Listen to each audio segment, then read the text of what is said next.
బీసీల కులగణనతో అనగన్న వర్గాల అభివృద్ధి సాధ్యమవుతుందని సాగరం వెంకటస్వామి అన్నారు.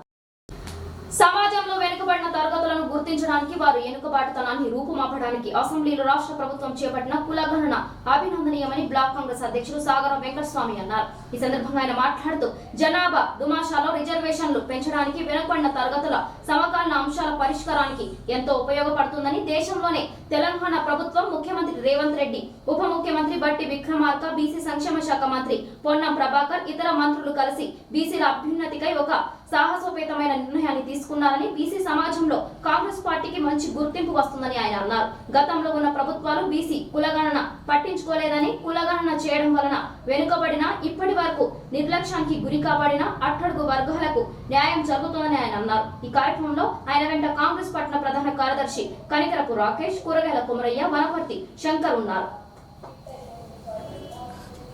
సహకరించిన పెద్దలు రాష్ట్ర ముఖ్యమంత్రి పెద్దలు రేవంత్ రెడ్డి గారికి, మరియు మా వేములవాడ కాంగ్రెస్ పార్టీ శాసనసభ్యులు ప్రభుత్వ వైపు గారికి, మరియు పెద్దలు దుద్దిల్ల శ్రీధర్ బాబు గారికి ప్రత్యేకంగా ధన్యవాదాలు చెప్తున్నాను. ఎందుకు అనంటే ఇలా 75 ఏళ్ల చరిత్రలో ఇలా బీసీల కులగణన జరగలేదు.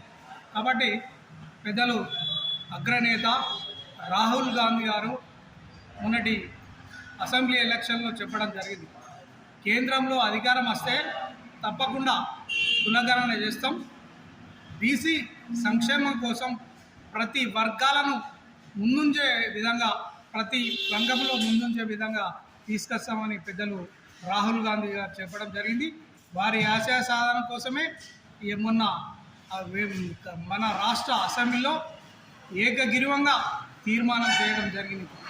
బీసీలు 60% బీసీలు ఉన్నా కూడా ఇంతవరకు కొన్ని కులాలు ఎలాంటి రాజకీయంగా కానీ వేరే విధంగా లబ్ధి పొందలేని పరిస్థితిలో ఇలా రాష్ట్ర ప్రభుత్వం ఉంది. కాబట్టి పెద్దలు ముఖ్యమంత్రి గారు ఆలోచన చేసి ఇలా బీసీ సంక్షేమ శాఖ మంత్రి వారు పెద్దలు పొన్నం ప్రభాకర్ గారు ఆలోచన చేసి బీసీల అభ్యున్నతి కోసం తప్పకుండా అన్ని రంగాల్లో ముందంజలో ఉండాలని ఇలా బీసీ కులగణన తీసుకురావడం జరిగింది.